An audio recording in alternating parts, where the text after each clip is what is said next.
We are no longer physicians. We're providers. Ask your baby's permission. Gay people, you have become a product. Should auto insurance cover STD? Are you freaking kidding me? So you demean us. You don't get a parade for a sexual preference. You cannot hurt the feelings of somebody with a fraction of my training. That a beaver's ass presented this to the world. It's a natural flavor. But you are literally an ice cube in a martini shaker. Okay, a little technical issue. We're back with what we're doing. Now everything's under control, and I might be under control. And we're going to talk about emotional continence and control here for almost the entire 40 minutes or so. So we apologize for that, but that happens. Even Joe Rogan has dogs barking in his podcast. Well, we got thunder in our background. We have a lot of thunder. It is summer in Florida, which means the heavens are unleashing. I know. They are. Yeah, a little rumble. I texted some of my kiteboarding bros and I said, should I go out today? Because the wind was pretty good. And they said, well, there's thunderstorms. And then they proceeded to send me a picture. It was just emojis. Of emojis. And it was smiling person and then the wind emoji. And then the water emoji. Then the surf emoji. And then the lightning emoji. Then the kite emoji. Then the key emoji. Then me burnt. And I was like, okay, I get it now. Because it was like it would be like the ultimate Ben Franklin experience, right? 23-meter lines, 12-meter kite, gigantic target. And you're in water, even better. You're not even in water. You're in salt water. You're like the most conductive thing in the entire known universe. You're a human eel ray. Well, no, you are a human battery. That's right. And you are on the ultimate rapid charger. Forget those Tesla ones. The ultimate rapid charger. All right. Well, welcome everybody. We were rambling on before while Tim was messing with all the I got it. Technicalities I got it under control. Checking out our Substack. The email newsletter will be a thing of the past, and we're just going to publish on Substack. So we'll look for our writings there. So if you have an email and you signed up with us on our email list, we'll move all of those over to Substack. So we'll send a primer out. You'll get a notification. And you can uninvite yourself if you so desire, which would be insane, but that's still completely allowed. But Substack is fun. You can comment right there and interact and comment with others. So there's like a chat site, and I really like it. Anyway, so welcome. And what do you got on your mind this week? Okay, when you don't know what is real, and we're going to get deep into this, when you don't know what is real, because the world is so crazy and so automated, how do you find not only sanity, but peace and hopefully prosperity? So the first, Do you want me to answer that? Yeah, sure. Answer it, and then I'll tell you what I think. Oh. Then I'll give you the actual answer. I'll share at the end. I'll think about it. Okay. So a couple things hit me in this last week that were so completely crazy. I was wondering if we were actually living in a simulation. The first one is this. Scrotox. Does it work? Okay. Well, wait, I want to read the subtitle. Medically reviewed by Alana Biggers. MD.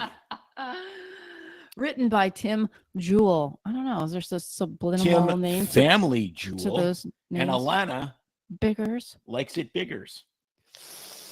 You cannot make this up. Again, simulation. So the name Scrotox, like, is that like a new thing? Just like you were talking about the it's literature that is the new name for female romance novels. No, Scrotox, is that a nickname? No, it's not a nickname. It's what you would actually search if you wanted to have your who coined that phrase? Male change purse filled with Botox. So that the purse is bigger? Well, that's where it gets crazy. So this started out as a legitimate medical procedure. There are some men that get like this cremasteric muscle spasm kind of thing. And it's incredibly uncomfortable. And I can only imagine that that's a tremendous amount of suffering. So yes, they're like, okay, well, we can paralyze muscles because we have both, botulinum toxin. And so they would relax the scrotal muscles and it would relieve this chronic scrotal pain. Great. Fantastic. Well, then it became a cosmetic procedure. Well, lo and behold, just like how they discovered the Zyedra drops for the eyelashes because it was used to help with glaucoma, I believe. There's always a side effect to these medications, and if it's a positive side effect, they'll make money off of it. So what happened? Well, apparently, a cohort smooth those wrinkles out too good. Apparently, a cohort of men like having a very smooth change purse because they think it enhances their A, appearance, and B, their sexual experience. The thing I posted was an actual study where they're like, well, they couldn't really find any evidence that it really worked. And I'm like, well, really? You thought you were going to find, like, how many people in the study it didn't work? Well, whether or not it actually aided sexual performance or whatever. But apparently some people like having their jewels more dangly with their change purse more smooth. I honestly, if I was on a desert island for 150,000 years, I would never think about that because I never think about that. But again, since we're living in a computer simulation, I guess this is what you get. Dave wants to know, bigger or less wrinkled? I guess we answered that question. Both bigger and less wrinkled, which, thank you, Dave, brings up the next thing, the next iteration, which is Grotox. Grotox is where they inject Botox into your man unit so that if you go swimming like George Costanza in the Atlantic Ocean in New York, you get less shrinkage. You cannot make this up. Again, we're living in a computer simulation, so just go with it. I'm thinking, is that how, wait, whoa. So I'm like, does this come from transgender science studies where they're actually using it? No, it comes actually from legitimate medical reasons, right? Like, so I think there's people that, they figured out that if you use botulinum toxin, it actually can be an aid, an erectile dysfunction aid, because obviously it allows more blood flow into said area. But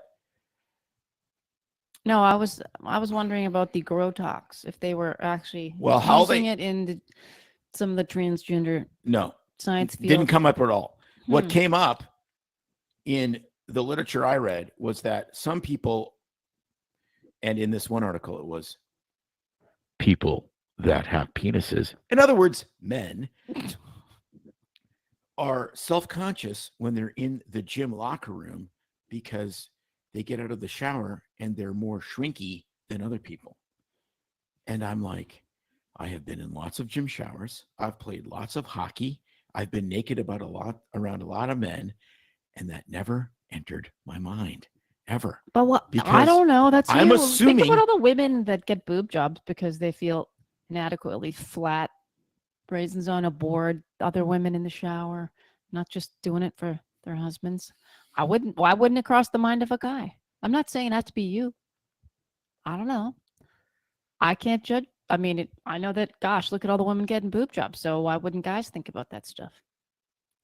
So comment below, guys. If you read the back if you know other guys, muscle not personal. If you read the back of a Muscle and Fitness magazine, I want Dave Bauer to comment. No, I think I remember sitting in the gym and reading like a Muscle and Fitness or whatever, like these bodybuilding magazines. And I got to the back and it's like increased size, increased mass. And then there's like a million ads for, growing the size of your junk. And I was like, this is body dysmorphia. This is anorexia for guys, except anorexia for guys isn't starving yourself. It's making yourself into the Incredible Hulk with like a gigantic unit. It's totally as crazy a disease. The same as anorexia. No, it's the exact same spirit that animates that. It's that you hate your body, So you have to do whatever it takes to make your I don't know body if that's hating acceptable it. to you. It's enhancing it. Well, yeah, but you're enhancing it. Why? Like if you took a survey of average people, like average American male, right? Most guys, What do they? Why guys get hair plugs, hair implants? right? Well, look, Hello? I think there's a gradation of vanity. Okay, hair plugs, straightening your teeth, wearing a toupee, getting a facelift. Like people have to look in your face all the time, and you have to look at your face all the time. And I think that's a different level. I'm not judging any of these. Well, I am because I'm a dick. Of course you are. But You're totally judging. but if you get hair plugs, So you're saying you're restoring it to how it was, so therefore it's okay. But compared to cosmetic surgery, yeah, but cosmetic surgery on your junk is a completely of course, different world. Like that's what I'm saying. Of course. It's totally different. Like if you want to tone up and lose weight and look amazing for your spouse and be a little bit more proud when you walk down the beach with your shirt off, like I think that's just called being a guy. If you're absolutely scared, shitless of taking your pants off after hockey practice, I think that's okay. a psychiatric diagnosis. You can't. Well, I wasn't comparing those exact same things to. Well, we're talking about grow and scrow tox. That's a different thing. The grow and scrow, grow scrow. I know, but the whole spectrum. Okay, so you're right. Comparing to the guys, it's therefore I need to. I am on versus you are on the spectrum. I fully admit that I am on the cosmetic surgery spectrum. But then there's the people, same thing, nose jobs. Why are they getting nose jobs? Oh no, I would 100% back people for any plastic surgery they get. Probably except injecting their nutsack. Because it only lasts 3 months. And so every 3 to 4 months, you have to get your nutsack injected. That to me is insane. Nose jobs are totally different. I think that's a completely, look, some people have very damaged noses from trauma.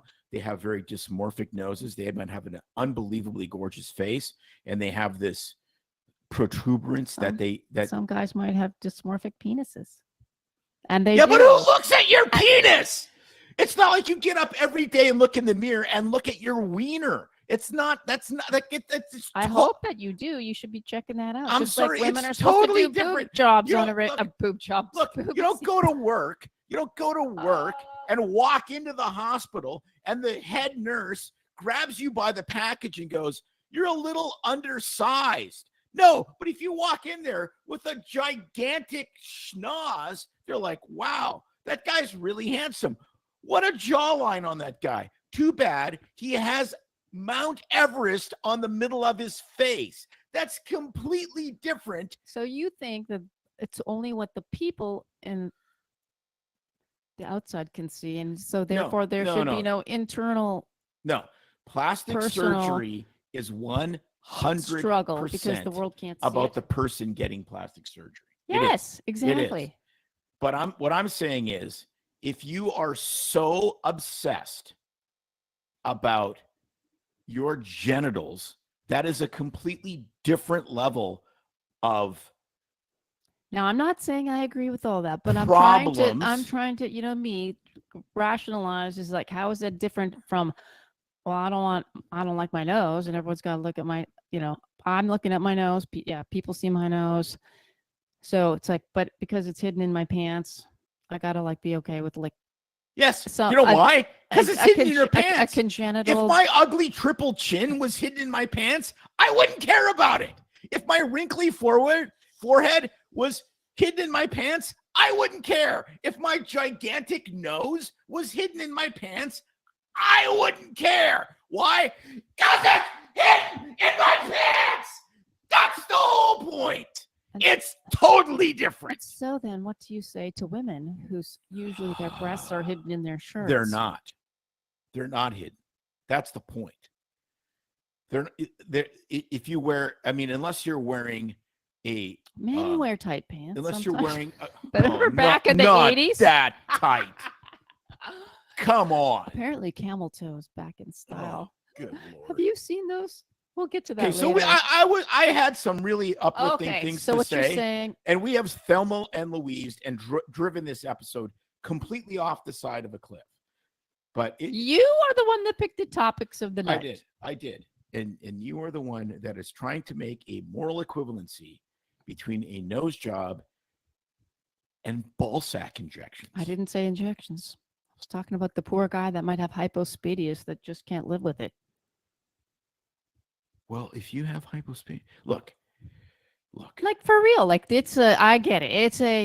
It's a curve. It's a continuum. It is a continuum, and there's extremes, and we all know the extremes, and people having it for the wrong reasons. But I don't know. There's always going to be those situations when it's just like, I don't get it. I wouldn't do that either. But it's really messing with their psyche. It's maybe messing with the relationship with that one monogamous partner that they have. If they want to get an enlargement, and they know all the risks. I think you are reaching so far into the sack of bullshit that you couldn't reach. This is deeper than Santa's sack. Maybe Santa has had scrotox, and that's why. So it's all his sack okay is so until full. It reaches the South Pole below the belt, and then that's off limits. Is that what Well, you're saying? I think what it is a sign of the fact that our society is so unbelievably hypersexualized and unbelievably pornified that somehow we think this matters. I don't think it matters because I'm not a purveyor of pornography, and I've been happily married monogamously to my wife of 33 years. I had to do the math. It gets hard after a while. And so, look, if you really love me, I think you're going to go, okay, I can deal with that. But, it would be nice if maybe this was different, and then you negotiate and maybe you have a procedure. I get that. That's fine. I'm not going to judge that. But that's not what this is about. This is about the fact that there's actually a market with marketing for this, which doesn't mean this is the odd person with like a genetic mutation that causes a problem that requires a medical intervention for them to be kind of in the Gaussian curve of normality. This is like advertised because guys are so uptight about this because they sit in their parents' basements watching porn, thinking that to be acceptable, you have to have some crazy, outlandish, cartoonish genitalia. That's the problem. That's my judgment. Maybe, and yes, I'm making a judgment. Maybe they frequent the nude beaches in Mexico. Yeah, and then right, they do. And then what one of our listener comments. And then what they would do is they would want to look like maybe it's their industry of choice and they're on screen all right. But that doesn't make a market. I know. That makes an outlier. So yeah, if they wanted to be the nude beach in Mexico, then they would somehow be trying to look like an over-tanned, morbidly obese German guy that's 70. Because we have been to those beaches in the Caribbean, in Aruba, and they're all super fat people that are 15 years older than me. I would say 80% of them are. Yes. Look, it's like Sturgis. All the naked people are not the ones you want to see naked. The naked people are the last people on your list for I want to see you naked. Mm-hmm. It's always like that.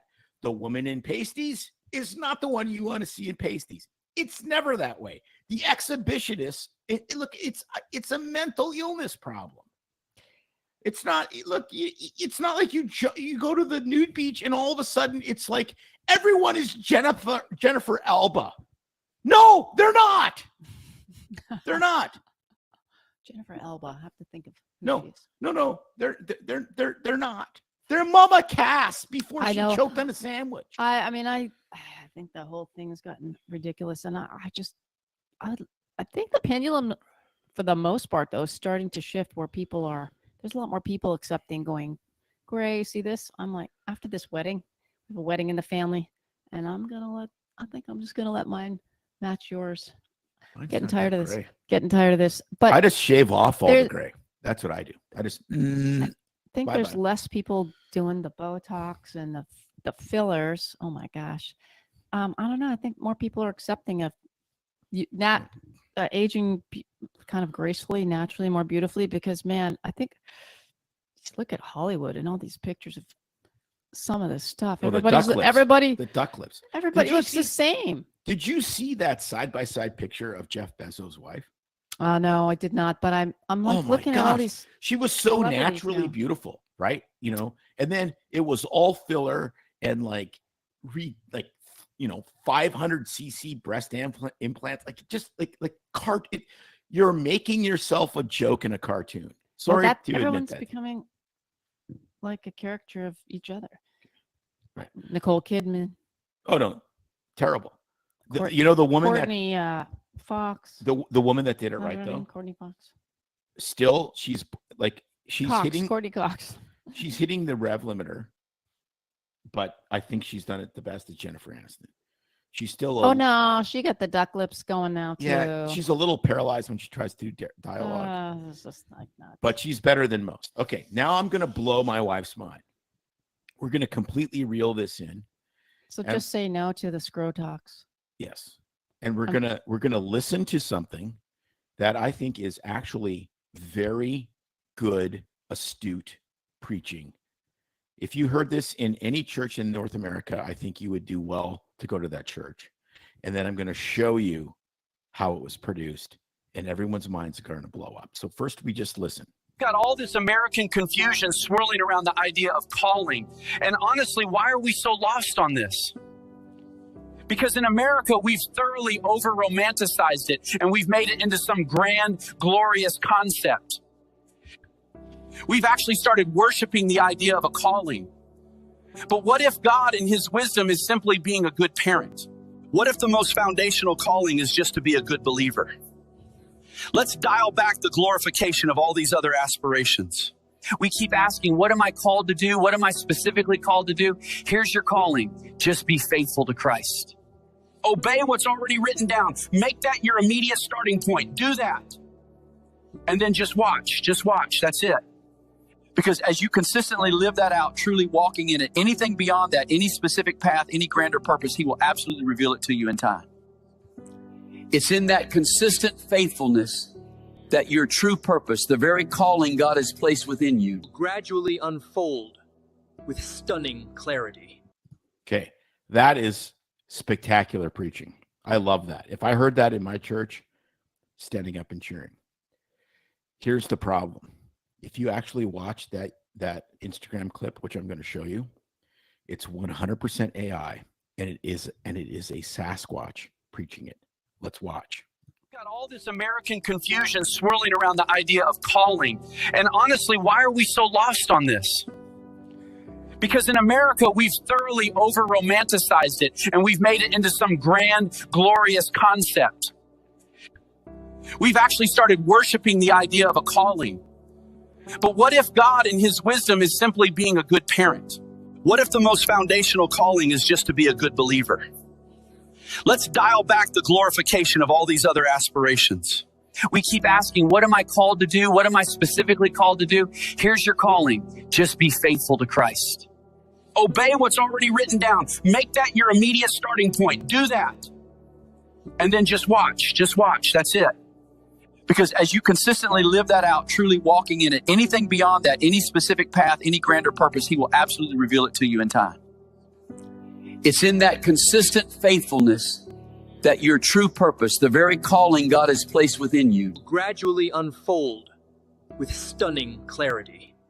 Okay. See, we've got all this. That is unbelievably good, unbelievably inspiring by the words it said, and horrifying all at the same time.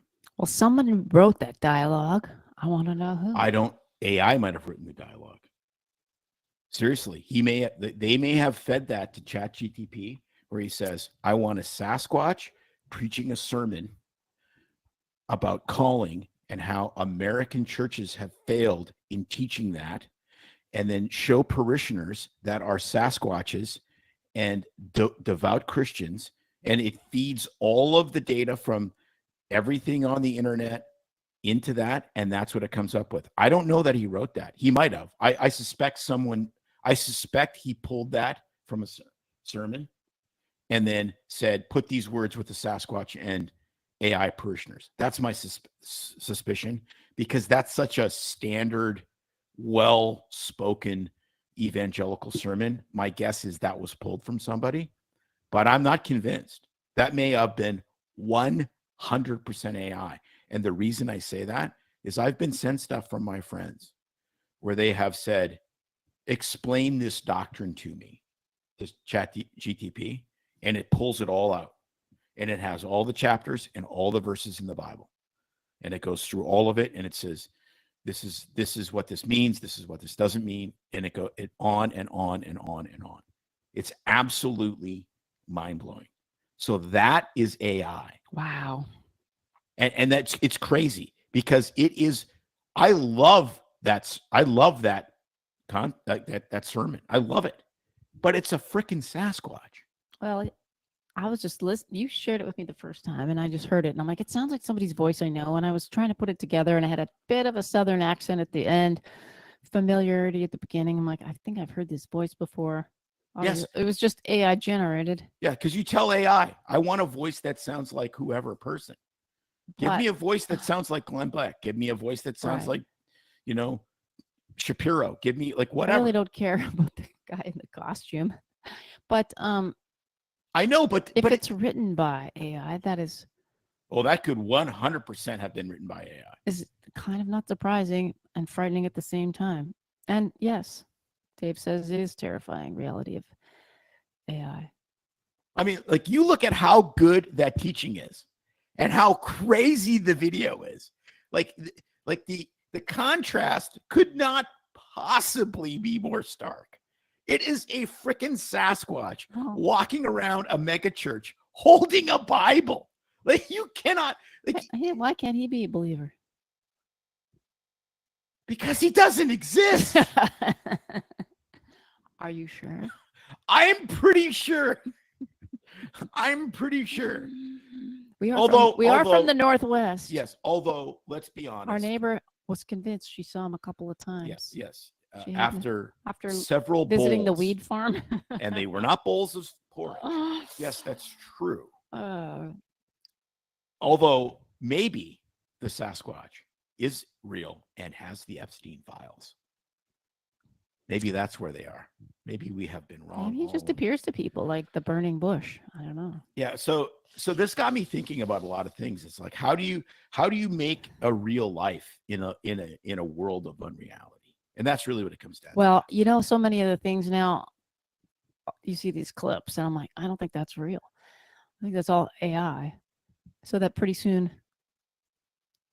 we won't have to do Doctales because it'll just be AI doing it for us.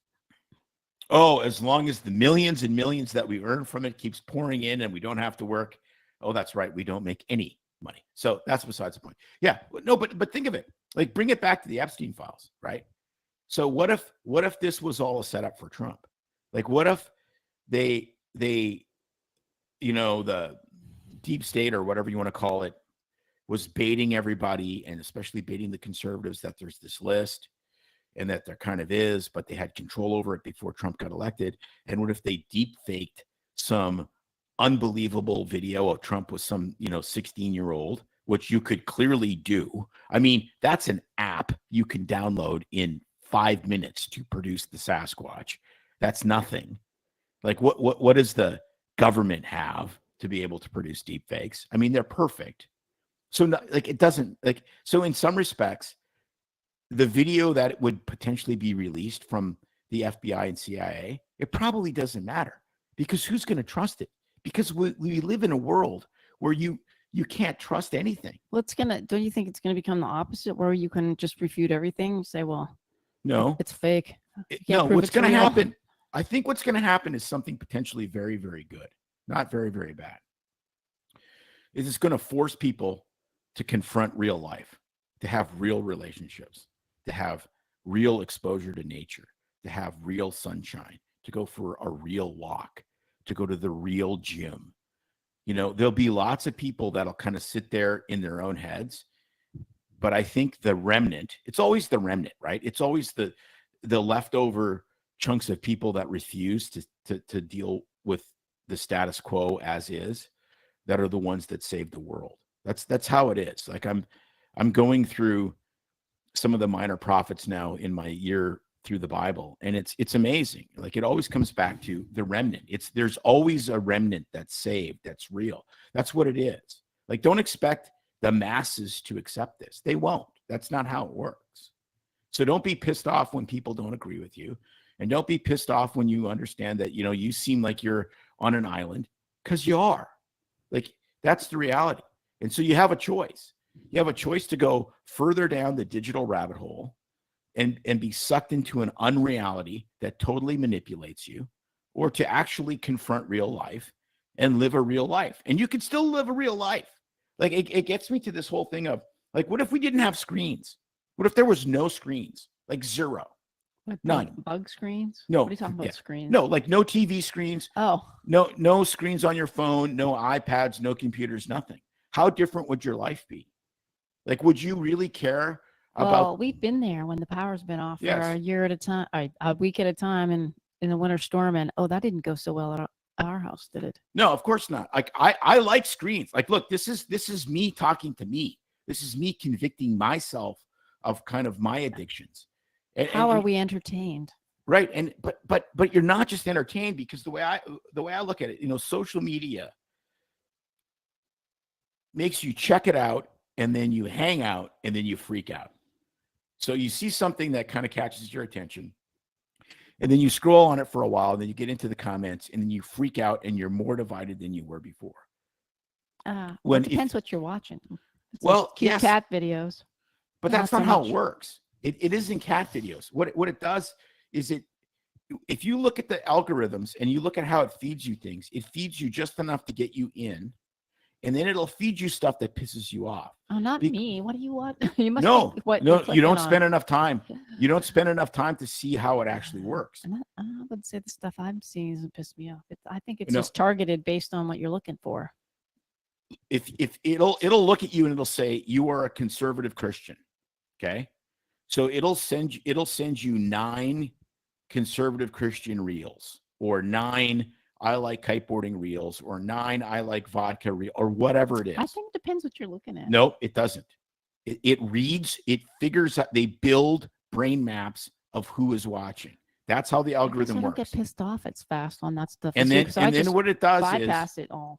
the 10th one is one to piss you off, Ah. because they know after 9 positive stories, you're going to get bored. Is this what site is this you're talking about? It doesn't matter. It doesn't matter. If you go to Instagram, Mhm. or especially Facebook, I've noticed this. Facebook will feed you all the stuff you like to keep you there. And then when they go, okay, now they're probably getting bored, then it'll feed you one that pisses you off, I haven't because they noticed know that. that'll up the I engagement. haven't noticed that. Yeah. Like, how does it up my engagement if I'm pissed off? I just Because go you past it. Because you won't disengage. Oh, Because now you're emotionally I haven't. upped I the think ante. I think it depends what we're looking at. I've just been looking at menopause chat forums lately, looking for Right. No, information. but that's how. and there's a lot of it, but there's nothing that's really pissing me off. But that's clearly how the algorithm works. Like, if you it blew my mind. Like, you'd see this and it'd be like, it's like kiteboarding video. Mhm. Donald Trump's a piece of shit and he should die. And I'm like, what? Like, all of a sudden, I'm like, yes. where did that come That's from? because you've been looking at Donald Trump stuff. Yes, but it knows by how long I'm engaged with positive right-wing political stuff, which is where I sit on the political aisle, that it'll I don't inject. look at political stuff on Facebook. Yeah, but if Maybe you that's do the that, difference. you have to do that. It's 100% No, I don't want to how look it at works. political stuff on Facebook. It's 100% how it works. It'll see what you're engaged in, and if it can turn it 180 degrees to another thing, it will do it, because that will re-engage you. You start getting bored with the stuff you like, and then it injects the stuff you hate. I think it's your brain. No, it's not. Well, I 100% guarantee you that's how the algorithm works, because people will be more But I don't think re-engaged you have when to they're piss people bored. off to get them re-engaged. Absolutely, when they're pissed off. There's not even a question. It's like, I can't put this down now because this stupid bot is telling me that, something I disagree with. Like, it's 100% how it works. That's Well, exactly how it works. Well, I just say your experience is different than mine because I don't look at that. Yeah, stuff. but you almost never go on social media, so you don't have enough of a profile for them to build enough of an algorithm on you. I spend probably 50 times more time on it than you. And I look at it and it's amazing. It's like you're on there and I'm like, okay, there's a kiteboarding video. There's a video of a guy doing a burnout in a Corvette. And then there's a whatever. And then there's we should vaccinate everyone for everything. And I'm like, all of a sudden, I'm like, where did that come from? I think that is different on Instagram because there's the reels and such. Facebook is 100% does that. On my Facebook, where I've been mostly, I don't see posts by any of my friends, nothing. It really just it's all advertising. It all selectively picks the sites and the advertising. I don't see a post by any friend ever. I have to go looking. Facebook is 100% the most algorithmically generated one for emotional, as Dave says, one of our watchers now, for emotional triggers. There's no question. I just haven't found that, but it's interesting, I guess, because now when you watch, you won't be able to unsee it. Like even if you stayed only in postmenopausal woman hormone world, this is what it'll do. Which is where I've been lately. Okay, it'll give you the struggle there is real. Right. This is what it'll do though. It'll give you 9 posts of everything you want to hear. Mm-hmm. Take this supplement, you'll feel amazing. Take this hormone, you'll be great. Do this and you'll be 25 again. And then there'll be another one and then you'll be like, you'll just be comfortable and you'll be like, okay, I got what I needed to hear. And then the next post will be because it'll read how long your eyes are on it and it'll go, oh no, we're losing her. She's getting drifty. And then the next one will be, hormones will kill every woman that takes them. And you'll go, what the hell is this? And you'll re-engage. That's exactly what'll happen. Do it only on Facebook. Watch Facebook. Okay. That's exactly how it works. It's like, it'll kind of lull you to sleep and it'll massage the back of your neck. And then as soon as you're comfortable and you're ready to shut it off and do something productive, it'll hammer you with something you hate to re-engage. That's exactly what it does. It took me a long time to figure it out. I'm like, why am I so all of a sudden pissed off? And I'm like, oh, because they want me to be. Because they're trying to control my emotions. Because they know if they control your emotions, they control your behavior. So this brings me to a wonderful, wonderful Instagram post by Jim Brewer. Watch this, and then we'll tie this up. Epstein files! Liberals! Conservatives! Damn Trump, I hate him!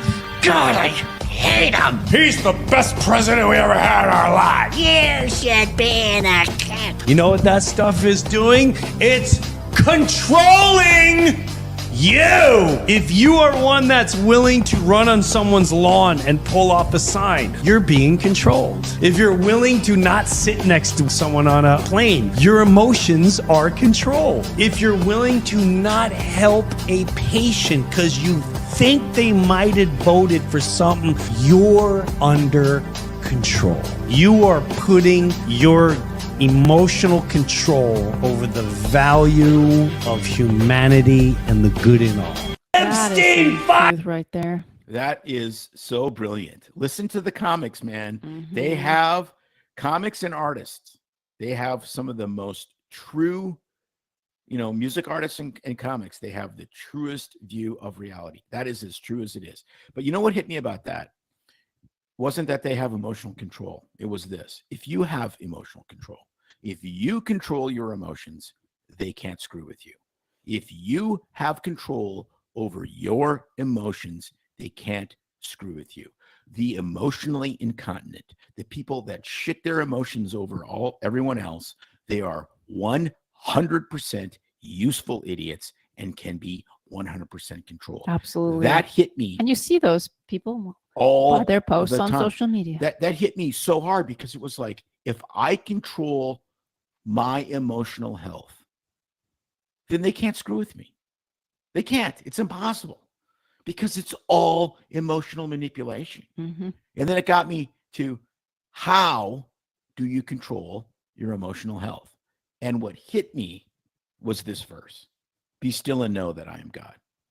The cure to chaos, the cure to noise, the cure to scrotox, Botox, and whatever tox, and all of the insanity and preachers that are Sasquatches and all of the unreality is to get back into reality. And how you get back into reality is you get connected with God. And how you get connected with God is stillness. It doesn't say be still and hope that I'm God. Be still and wonder if I am God. Be still and cross your fingers that I am God. It's be still and know that I am God. Is there anything more powerful in the entire universe than knowing God? I would say no. And it doesn't come from trying hard. It doesn't come from giving all your money away. It doesn't come from 7 hours of prayer. Not that all of those things are great. It comes from stillness. Why does every single major religion in the world start with meditation as a central premise? It's stillness. Be still and know that I am God. Be still and know. The rest of the verse, like if you want to read the rest of this, that's the part that really blows my mind. Well, I guess that wouldn't include getting up and scrolling through your social media. Well, it posts right away. doesn't. It doesn't. And that's the part that's super crazy. Like if you read the rest of this verse, the rest of this entire Psalm, right? It's Psalm 46. And it's like there's wars and pestilence and fires and like total chaos. And then all of a sudden it says, and then he said, be still and know that I am God. It's not different. The world has been completely jacked up as long as there's been more than one person on the earth. Yeah. And we forget that. We get so focused on We get so ourselves focused. and the here This- and now. yeah, and right. This is the most important election in the history of elections. This is the, okay, well, what about the last? This 10? is it. This has got to be end times. And I'm like, No, and it's so I heard a guy, I have no idea who he was, and he said the reason Christians get all of this wrong is because they have a bad eschatology. They think that somehow if we don't do everything right, the world's going to blow up and God's plan is not going to, happen. No, God's plan's going to happen because he's God and you're not. exactly. So yes, should you work hard for the things you believe in? Should you fight for what you believe in? Absolutely. That is the entire Bible, is people fighting for justice, fighting for truth, fighting for righteousness. But at the same time, you're not in charge. And one of the greatest memes or posts I saw was that human beings are not made to solve the world's problems. You're not made to carry the burden of the world. And we carry the burden of the world in our pocket with these freaking devices. And you're not made to do that. You're made to care for your family. You're made to do a good job at work. You're made to care for your neighbors. You're made to, run for school board in your community. You're not made to, and that's why it gets, like I saw a post the other day, a Substack, and a guy was like, if you agree with what the Israelis are doing in Gaza, you will never be forgiven by God. And I said, you know what?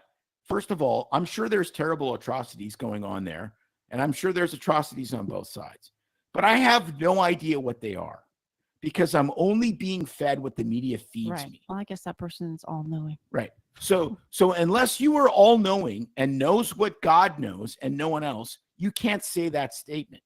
Like I you have to believe the propaganda to understand that. Like I get it.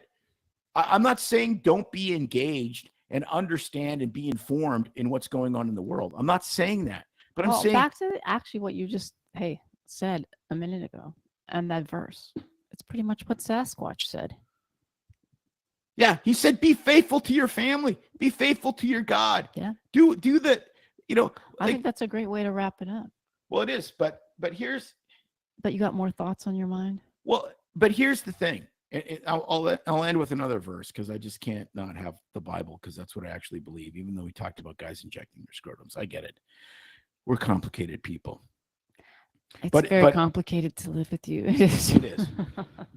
But the thing that's so crazy is it's like this story. Like one of my favorite stories in the entire Bible is Elijah. Right. So Elijah goes and he does this gigantic cage match with the prophets of Baal or Baal, but I just say Baal because I'm from Canada. So anyways, and they're sitting there. We're going to go up on Mount Carmel and we're going to see whose God is real. So we're going to build these two altars. We're going to have all of our sacrificial stuff on there. And the prophets of Baal freak out and they start cutting themselves because it's hours and hours and hours and nothing is happening and there's no fire from heaven and it's super crazy. And Elijah comes up and he says, maybe your God is taking a dump. He legit says that. He goes, maybe he's stuck on the toilet and he can't listen to your pleas, even though you're cutting yourself. So then it's Elijah's turn.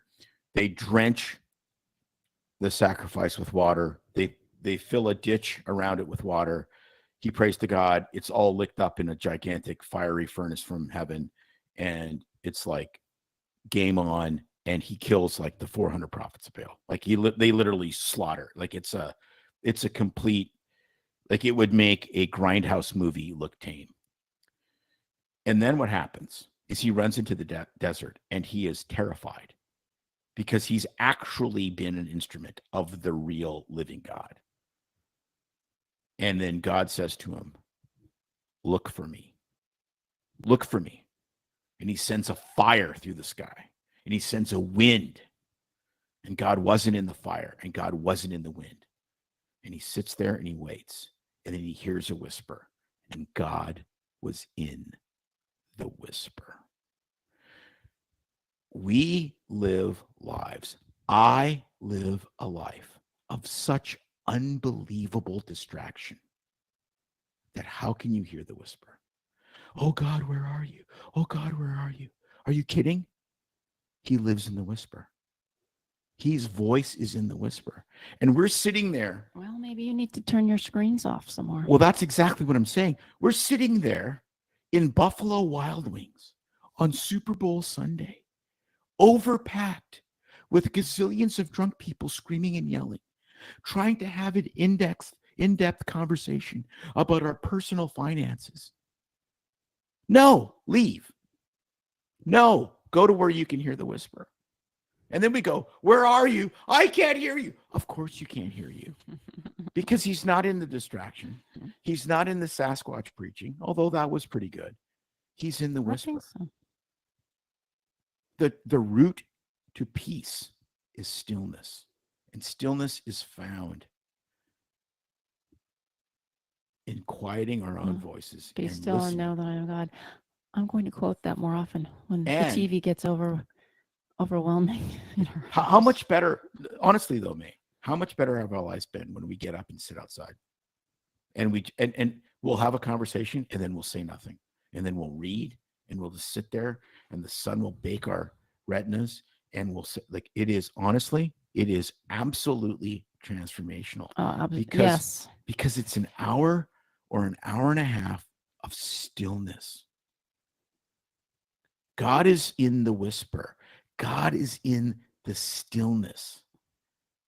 But we get distracted by the AI and the Scrotox and the Epstein files and the election and the whatever. And Guess the what? CNNs and Foxes of the world. Yeah, guess what? The Facebook and Instagram reels that keep you scrolling for more. Right. Even if Trump ends up being the greatest president that's ever lived, he's still not going to save you. Or the worst. Or the worst. Or the worst. He's still not going to save you, and he's still not going to destroy your life. And the next president is not going to either. Exactly. Right, it doesn't mean that right or left. Right, but it doesn't mean that you disengage. Of course it doesn't not. mean Of that course you don't fight. Of course. So we've had that conversation before. The point is anyway. The point is this: is that Wrap it up. stillness empowers you to fight. You can't fight a distracted battle. Right? I talked about this before on the episode I did about the Israeli. You summed it up nicely. I think we can wrap it up.